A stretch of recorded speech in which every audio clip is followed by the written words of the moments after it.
হাওড়ার ব্যাটরায় বন্ধ দোকানে আগুন, ব্যাটরার কদমতলা চায়ের দোকানে আগুন। আরো একবার আপনাদের জানাই যে ছবি আপনারা দেখছেন, হাওড়ার ব্যাটরায় বন্ধ দোকানে আগুন, ব্যাটরার কদমতলা একটি চায়ের দোকানে আগুন। বন্ধ চায়ের দোকানে কিভাবে আগুন লাগলো, কখন আগুন লাগলো, কি পরিস্থিতি রয়েছে আপডেট নেব। আমাদের সঙ্গে দেবাশিস রয়েছে।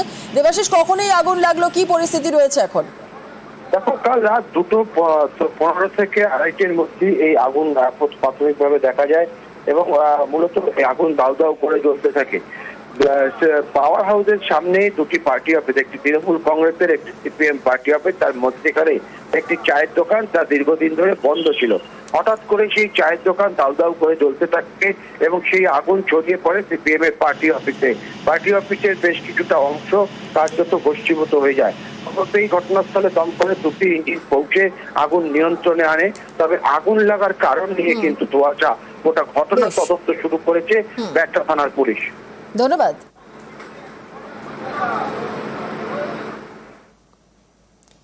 প্রকল্পের কৃতিত্ব কার, এই নিয়ে টানাপোড়েন। একদিকে কলকাতার মেয়র আর আরেকদিকে টালিগঞ্জের তৃণমূল বিধায়ক।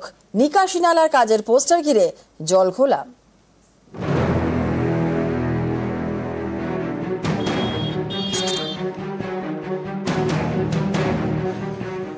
কলকাতা পুরসভার 114 নম্বর ওয়ার্ড বাঁশদ্রোণী, এখানে সম্প্রতি শুরু হয়েছে নিকাশি নালার কাজ। সেই কাজ শেষের পথে, এখন উদ্বোধনের অপেক্ষা। কিন্তু এই কাজের কৃতিত্ব কার, এ নিয়েই টানাপোড়েন। একদিকে মেয়র ফেরহাদ হাকিম, আর একদিকে মন্ত্রী তথা স্থানীয় তৃণমূল বিধায়ক অরূপ বিশ্বাস। টানাপোড়েনের শুরু এই পোস্টারকে ঘিরে।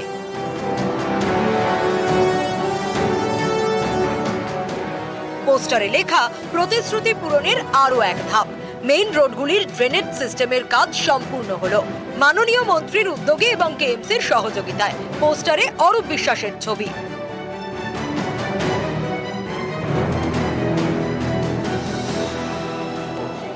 কোনো এমএলএ এমপির টাকা এই প্রজেক্টে নেই। যদি কেউ দিয়ে থাকেন তাহলে সেটা অন্যায় করছেন, মানুষকে মিথ্যা বলছেন। যেই করে থাকুন সেটা মিথ্যা বলছেন। পোস্টার বিতর্কের কোনো ব্যাপার এখানে নেই, তবে কলকাতা কর্পোরেশনেরই সম্পূর্ণ কাজ। তবে যেখানে যে বিধায়ক থাকেন সেই বিধায়কই সেই কাজগুলো বের করে আনার জন্য তাদের অক্লান্ত পরিশ্রম প্রচেষ্টা এইসব থাকে। আমাদের এই অঞ্চলের বিধায়ক অরূপ বিশ্বাসের ঐকান্তিক প্রয়াসে এই অঞ্চলের আমূল পরিবর্তনের এইসব কাজগুলো হচ্ছে। দক্ষিণ কলকাতায় টলিগঞ্জ, যাদবপুর এবং বেহালা পূর্ব বিধানসভা কেন্দ্র, এইসব এলাকায় চলছে নিকাশি নালা এবং খাবার জলের পাইপলাইনের কাজ। টোটাল আমাদের প্রায় 803 কোটি টাকার কাজ কেআইপির করেছে। কেআইপির 803 কোটি টাকার মধ্যে 594 প্রায় 595 কোটি টাকা এডিবি দিয়েছে। ওয়েস্ট বেঙ্গল গভর্নমেন্ট দিয়েছে 136 কোটি টাকা, আর কেএমসি দিয়েছে 73 কোটি টাকা। এই দিয়ে প্রায় 803 কোটি টাকার কাজ আমাদের কেআইপির হয়েছে। এই প্রকল্পের কাজ হচ্ছে বাঁশদ্রোণীতেও, সেখানেই পড়েছে পোস্টার। তাতে টলিগঞ্জের তৃণমূল বিধায়ক অরূপ বিশ্বাসের ছবি। এ নিয়েই হাওয়া গরম।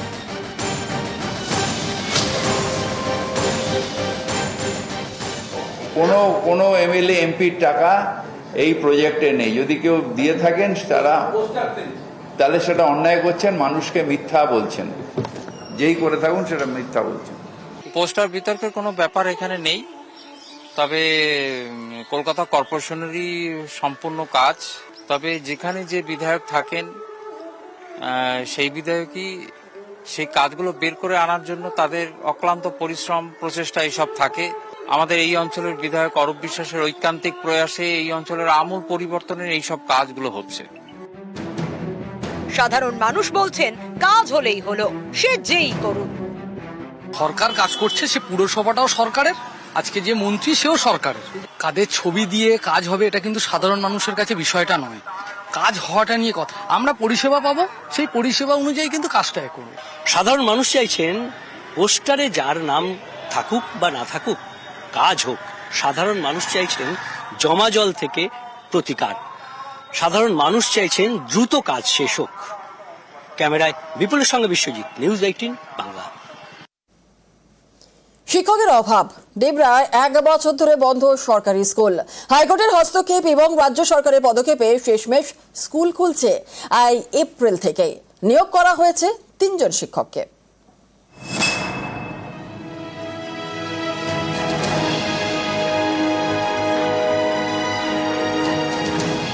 এক বছর পর ফের খুলছে সরকারি স্কুল। এই মাস থেকে ডেবরার গ্রামে খুশির হাওয়া। আমরা এই স্কুলে পাস করে গেছি টিচারের অভাবে। এই স্কুলটা বন্ধ হওয়ার কারণে আমাদেরকে 4 কিলোমিটার দূরে আমাদের লদা উচ্চ বিদ্যালয়ে আমরা ভর্তি হয়ে সেখানে আমরা এখন পড়াশোনা করছি। এখানে যদি টিচার যদি আসে তাহলে আমরা আবার পুরোনো পড়াশোনা করবো। পশ্চিম মেদিনীপুরের ডেবরা, এখানে 9 নম্বর ষাঁড়পুর লোয়াদা গ্রাম পঞ্চায়েতের কাঁকড়া জুনিয়র হাই স্কুল। 2016 সালে এই স্কুল চালু হয়। ক্লাস 5 থেকে 8 প্রথমে ছিল 16 জন পড়ুয়া, ধাপে ধাপে সেটা বেড়ে হয় 147। ক্লাস নিতেন 2 জন অবসরপ্রাপ্ত শিক্ষক। 2023 সালে 2 জন শিক্ষকই স্কুল ছাড়েন। এতেই বিপত্তি, শিক্ষকের অভাবে 2023 সালের ডিসেম্বর থেকে বন্ধ হয়ে যায় স্কুল। স্থানীয়দের দাবি, স্কুল চালু করার দাবি জানিয়ে জেলা শিক্ষা দপ্তরে বারবার গিয়েও লাভ হয়নি। শেষমেশ কলকাতা হাইকোর্টের দ্বারস্থ হন স্থানীয়দের একাংশ। মামলা ওঠে প্রধান বিচারপতি TS শিবজ্ঞানম এবং বিচারপতি চৈতালি চট্টোপাধ্যায় দাসের ডিভিশন বেঞ্চে। ডিভিশন বেঞ্চ বলে, রাজ্য জানাক স্কুলটি খুলতে পারবে কি না। সম্প্রতি রাজ্য জানায় ওই স্কুলে 3 জন শিক্ষক নিয়োগ করা হয়েছে। এরপরে চলতি শিক্ষাবর্ষ থেকে স্কুল খোলার নির্দেশ দেয় হাইকোর্ট।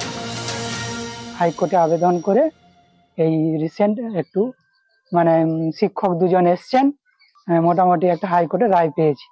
হ্যাঁ, খোলা আছে, মাস্টারমশাইরা আসছেন, 2 জন মাস্টারমশাই টাইমে আসছেন। হ্যাঁ, আমরা অবশ্যই খুশি। ডেবরার কাঁকড়া গ্রামের বড় ভরসা এই জুনিয়র হাই স্কুল, কারণ আশপাশে 4 কিলোমিটারের মধ্যে আর কোনো সরকারি স্কুল নেই। 1 বছর বন্ধ থাকার পর সেই স্কুলই আবার খুলছে। বেশিরভাগটাই STSC, এখানে ছাত্রছাত্রীর সংখ্যাও প্রচুর এবং সবাই শিক্ষানুরাগী, বেশিরভাগ অভিভাবক এখানে শিক্ষানুরাগী। সবার চেষ্টাতে স্কুল আবার খুলছে। আমরা চাইবো যে স্কুলের আরো উন্নতি হোক এবং পরবর্তীকালে যেন এটা মাধ্যমিক লেভেলে যেন যেতে পারে।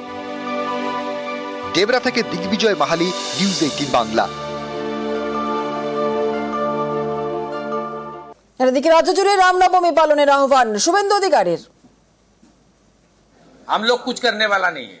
हम हिंदू समाज ये सब काम नहीं करता है। बांग्लादेश का इंसिडेंट का बाद हिंदू लोग अपने आप सोच लिया है घर से निकलकर जय श्री राम की गूंज हर एरिया में उठाना चाहिए। हर घर में ध्वज उठाइए उस दिन, हर गाड़ी में मोटरसाइकिल में भगवा झंडा और लगाकर पूरा दिन घूमते रहिए। सो कॉल्ड सेकुलरिज्म का नारा जो लोग दे रहा है उसका खिलाफ मुंह तोड़ जवाब देने के लिए रामनवमी का पावन दिन है और बंगाल का हिंदू फिर एक बार स्वामी विवेकानंद का धरती में अपने ताकत 6 अप्रैल को दिखाइए।